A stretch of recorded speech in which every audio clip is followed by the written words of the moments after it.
Spa কাণ্ড নিয়ে এবার সরব এআইডিএসও, অসামাজিক কার্যকলাপের বিরুদ্ধে বিক্ষোভ প্রদর্শন। শিলচর শহরে গড়ে ওঠা অবৈধ স্পা সেন্টার ও অবৈধ হোটেল বন্ধ করার দাবিতে শিলচরে ছাত্র সংগঠন এআইডিএসওর উদ্যোগে শুক্রবার বিক্ষোভ কর্মসূচি পালন করা হয়। এদিন শিলচরস্থিত শহীদ ক্ষুদিরাম বসুর মূর্তির পাদদেশে জমায়েত হয়ে তীব্র প্রতিবাদ সাব্যস্ত করেছেন সংগঠনের সদস্যরা। সংবাদ মাধ্যমের সঙ্গে কথা বলতে গিয়ে তারা জানান, বিগত কিছুদিন ধরে শহর জুড়ে অবৈধ কার্যকলাপ মাথাচাড়া দিয়ে উঠেছে। শিলচর এম্পিরিয়াল মল, পারিজাত হোটেল ও দ্বিতীয় লিংক রোডের ঘটনা শহর জুড়ে চর্চার কেন্দ্রবিন্দু হয়ে দাঁড়িয়েছে। শিলচরে গজে ওঠা অবৈধ স্পা সেন্টার ও হোটেল অতি সত্বর বন্ধ করার পাশাপাশি স্থানীয় প্রশাসনকে কড়া হাতে সেগুলো দমন করার জোরালো দাবি উত্থাপন করেছেন তারা।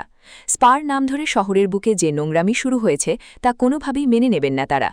কবির শহর শিলচরে স্পা সংস্কৃতি বন্ধ করার দাবি তুলেছেন তারা।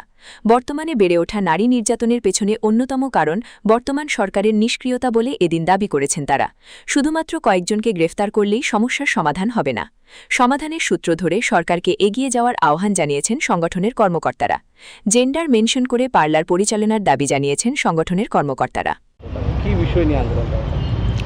আমরা ছাত্র সংগঠন এআইডিএসও আমরা লক্ষ্য করছি যে আমরা দেখছি শিলচর শহরের যে নোংরামি শুরু হয়েছে। আমরা দেখেছি শিলচর শহরের পারিজাত হোটেল, ইম্পেরিয়াল মহল এবং সেকেন্ড লিংক রোডে যে ঘটনা ঘটে গেছে তা নিষ্পত্তি দাবিতে আমরা মনে করছি যে বিভিন্ন ধরনের শিলচরে গজিয়ে ওঠা অবৈধ হোটেল, যে হোটেলগুলোতে আমরা মনে করছি এই ধরনের বিভিন্ন ধরনের কার্যক্রম ঘটছে এবং স্পার নাম ধরে আমাদের শিলচর শহরে স্পার কোনো প্রয়োজন নেই। আমরা সেই মেট্রোপলিটন সিটি না, আমাদের কবির শহর, আমরা হয়েছে কি শান্তির দ্বীপ। আমাদের শহরে এই স্পার সংস্কৃতি কোনো প্রয়োজন নেই। স্পার নাম ধরে যে নোংরামি শুরু হয়েছে আমরা মনে করি সেই স্পা সেন্টারগুলোকে বন্ধ করা হোক। যেখানে অবৈধ হোটেলগুলোতে যে ধরনের রমরমা ব্যবসা চলছে সেগুলো বন্ধ করা হোক এবং পুলিশ কড়া নিরাপত্তার মধ্যে দিয়ে এগুলাকে যাতে যে শিকড় থেকে শুরু হয়েছে সেই শিকড় পর্যন্ত গিয়ে তার নিষ্পত্তি দিকে এগিয়ে যেতে হবে। শুধু কয়েকজনকে অ্যারেস্ট করলেন, দেখালেন, তা দিয়ে সমাধান হবে না। সমাধানের সূত্র ধরে উনি এগিয়ে যেতে হবে। আমরা লক্ষ্য করছি আজকে যে নারী নির্যাতন বেড়ে যাচ্ছে তার পিছনে অন্যতম কারণ হচ্ছে আমাদের বর্তমান সরকারের নিষ্ক্রিয় ভূমিকা। আমরা দেখছি একদিকে ঢালা মদের পাচার দিচ্ছেন, ড্রাগসের রমরমা ব্যবসা চলছে, তার সাথে নারীদের দেহ নিয়ে ব্যবসা চলছে।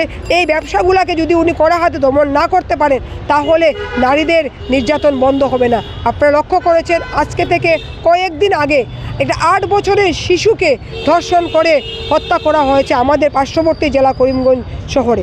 এই যে ঘটনাগুলো যে ঘটছে সেটা কোনো বিক্ষিপ্ত ঘটনা নয়, এই ধরনের ঘটনা রেশ টেনেই এই ঘটনাগুলো ঘটছে। যার জন্য আমাদের জোরালো দাবি হলো গিয়ে আমাদের শিলচর শহরে আমরা স্পা সংস্কৃতি চাই না, অবৈধ কোনো হোটেল চাই না। যেখানে সুস্থ এবং সঠিকভাবে যে হোটেলগুলো চলবে, যে বিউটি পার্লারগুলো চলবে, যাতে মধ্যে জেন্ডার মেনশন করা থাকবে যে এটা লেডিস পার্লার, এটা জেন্টস পার্লার, এই ধরনের পার্লারগুলোই আমরা চাই। আমরা চাই না আমাদের এইখানে কমন কোনো ধরনের স্পা বা কোনো কিছু। আমরা এই সংস্কৃতির বিরুদ্ধেই আমরা ফাইট করছি। আমাদের কথা হলো নারীদের নিরাপত্তা দিতে হবে, নারীরা মাথা উঁচু করে দাঁড়াবে এবং নারীদেরকে সুরক্ষিত করতে হবে। সেই জায়গা থেকে আজকে যে নারীদেরকে নগ্ন ব্যবসা শুরু হয়েছে আমরা দেখছি, মিডিয়া থেকে শুরু করে সমস্তগুলোতে মেয়েদেরকে নগ্ন ছবি প্রদর্শন করা হচ্ছে, সেইগুলোকেও বন্ধ করার দাবি আমরা জানাচ্ছি। এটুকুই আমরা এই দাবিকে সামনে রেখে আমাদের ছাত্র সংগঠন এআইডিএসও সর্বভারতীয় স্তরে একটি জাতীয় কনভেনশন করছে তাদের নারীদের নিরাপত্তা প্রদানের দাবি নিয়ে।